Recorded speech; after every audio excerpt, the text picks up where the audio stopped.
Pag-usapan natin ngayon ang tamang paghawak ng pera. Isa kasi ito sa mahalagang part para mas lalo tayong angat sa buhay.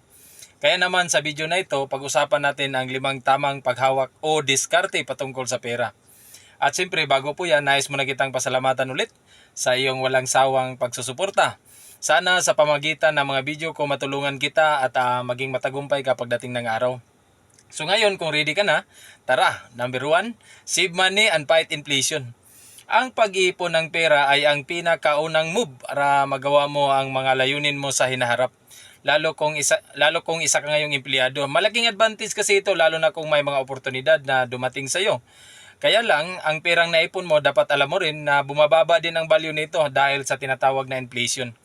Ang inflation ay ang pagtaas ng mga serbisyo at presyo ng mga bilihin sa merkado taon-taon. Halimbawa na lang nito ang mga dilata na mga pagkain na halos every year tumataas ng 5%. So ibig sabihin nito, kung ang kinikita mo ngayon sa trabaho mo ay hindi mag-i-increase kada taon ng 5%, ibig sabihin nito ay naghihirap ka pa. Naging baliwala lang sana ito kung bigyan ka ng boss mo ng at least 5% increase every year ang sahod mo, pero parang napaka-imposible. Kaya ang maganda mong gawin para malabanan ang inflation, matuto kang palaguin din ang iniipon mong pera. Kaya lang, alam nating hindi lahat kaya itong gawin dahil yung iba takot din silang malugi. Pero tulad ng nasabi ko noon, meron namang mga investment na low risk lang. Isa na dito ang Pag-ibig in Pito Savings na kayang magbigay ng halos 6% na tubo sa iyong pera every year. Ang Pag-ibig in Pito program ay isang voluntary savings platform para sa mga Pag-ibig Funds members na gustong makaipon at makakuha ng mas mataas na dividend bilang karagdagan sa kanilang pag-iipon. Ang investment na ito ay para lang sa mga taong naghahanap ng low risk investment. Yun nga lang, hindi mo magagamit ang pera na ito in case of emergency dahil kailangan mag-mature ito ng 5 taon.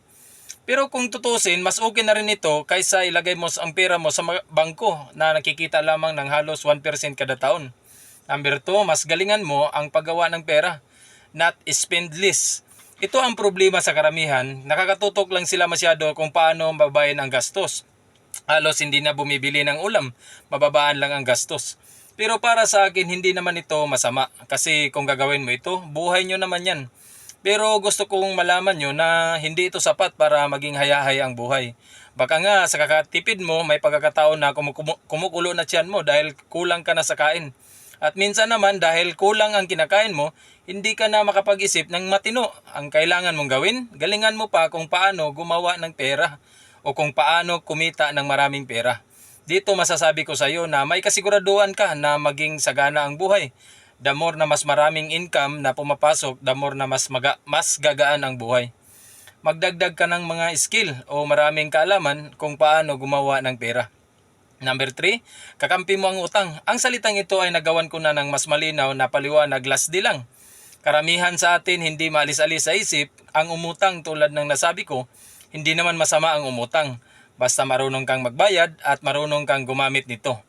May mga pagkakataon kasi talaga na biglang magkakaroon ng emergency. Kung wala kang naipong pera, no choice ka talaga kung hindi mangutang para masolusyonan ang ating mga pangangailangan. Kaso nga lang, may mga ilan talaga na nangungutang para ipambili lang ng mga luho.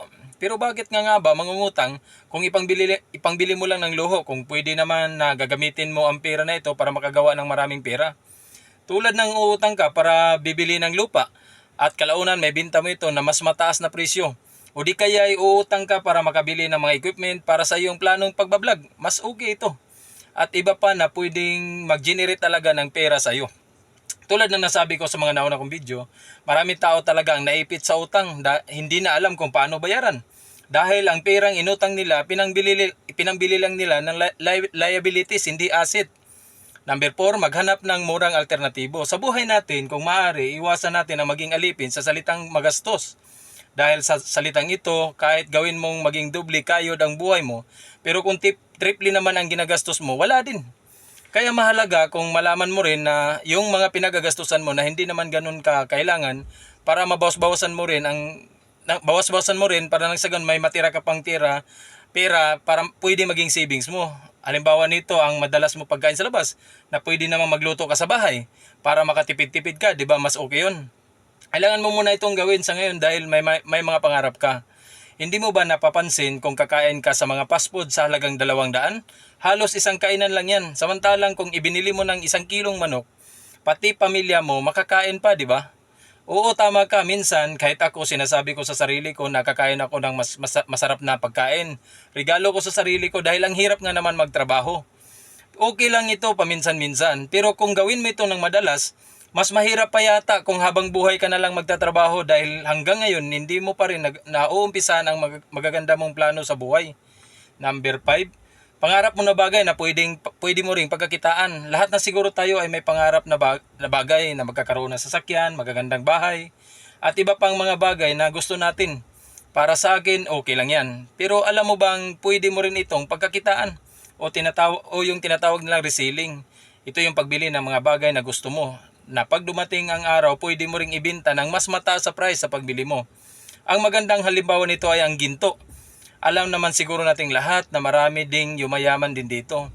Hayaan mo muna yung mga taong nagsasabi sa'yo na piling mayaman ka kapag nakikita ka ng nagsusuot ka ng mga ginto tulad ng kwintas, bracelet, hikaw at iba pa.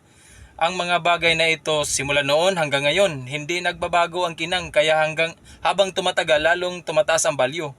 Katunayan, matagal na itong ginawang negosyo sa karamihan, kaya mahalagang malaman mo na makakatulong din ito sa iyo sa ang paghilig sa mga bagay na habang tumatagal lalong tumataas ang value.